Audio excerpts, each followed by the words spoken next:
from Perno, Estonia, Kristin Tattar.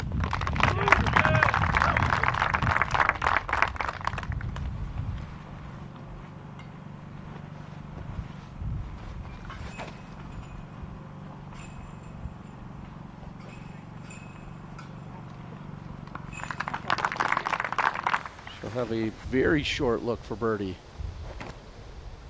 Yeah, and look how wide open this approach is compared to what we saw Kat Murch attempt. Another great approach there from Kristin.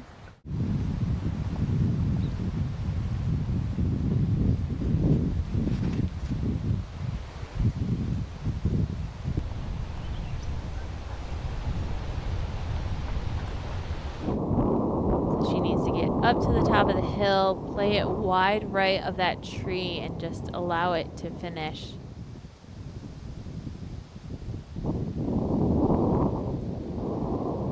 Or punch through the tree, hopefully.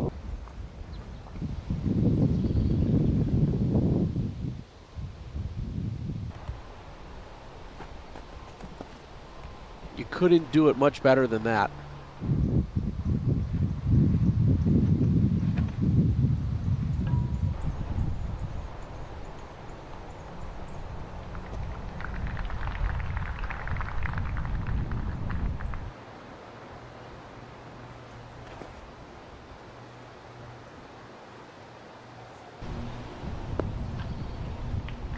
Just like that. There is no doubt on Kristin's approaching that we've seen here today. Yeah, I would agree. And I'm wondering if the wind is playing in these players' minds where if they have that lull, they're forcing themselves to go quicker. And you see even that putt, Kristin thinking a little bit longer on it, and it almost blew out of the pin regardless. I think you'd say, let's watch some disc golf. Pretty sure that's what he'd say right about now.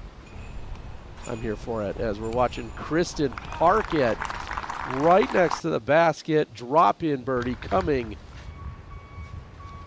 So this is hole 17, and it's shortened up. The tee is much closer. It bends around to the right, but the biggest change here, there's a hazard.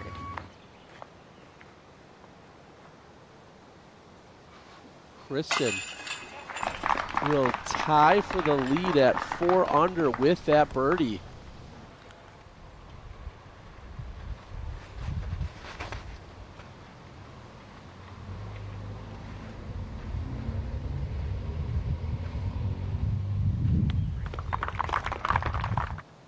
Trying to bounce back after the bogey on the previous hole.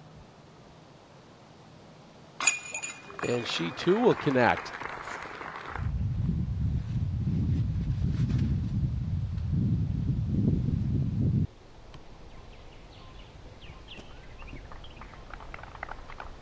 And a near perfect drive from Kristin. And just stay safe there. That OB line on the left comes in around circle 2. And Kristin's going to keep this wide and to the right. She's gone deep of the basket, but she'll have an open look for birdie.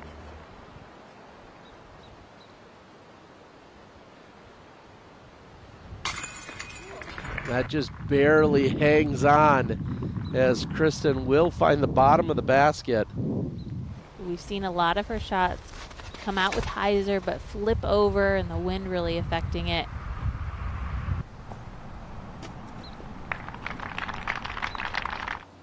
Looking for a birdie to move on to 6 under, and she's done just that.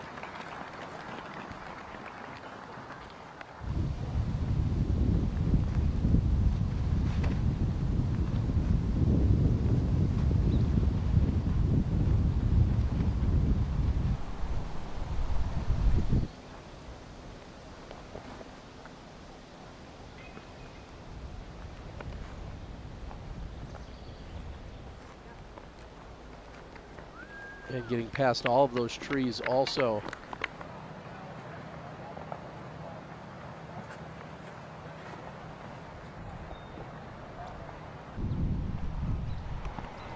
This looks great.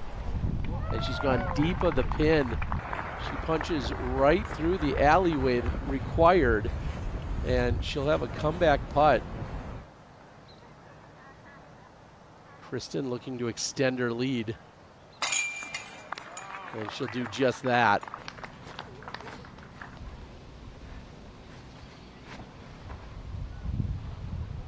This looks good from Kristin. Just needs a skip. And Kristin is inbounds inside the circle with a birdie look. Kristin to extend her lead. And she's done it. She'll move to 8 under. Kristin on the tee of 16. Now has opened up a 4-shot lead.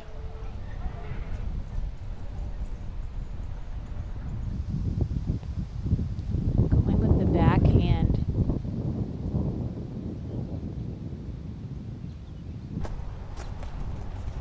And that's still going to access the green, so she'll have a look for birdie, an opportunity to extend her lead by another stroke.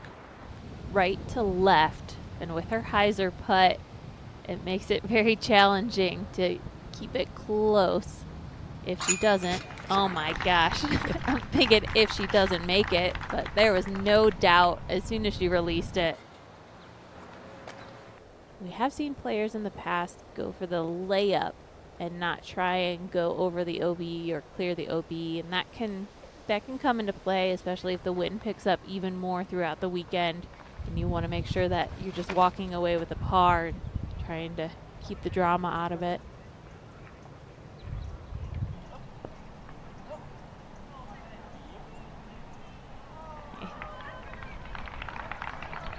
And so Kristin is inbounds after an interesting reaction off the tree to move to 10 under. And she's done it. Kristin opens up with a 10 under par. That is 6 clear of Evelina Salonen sitting in second. And that would go on.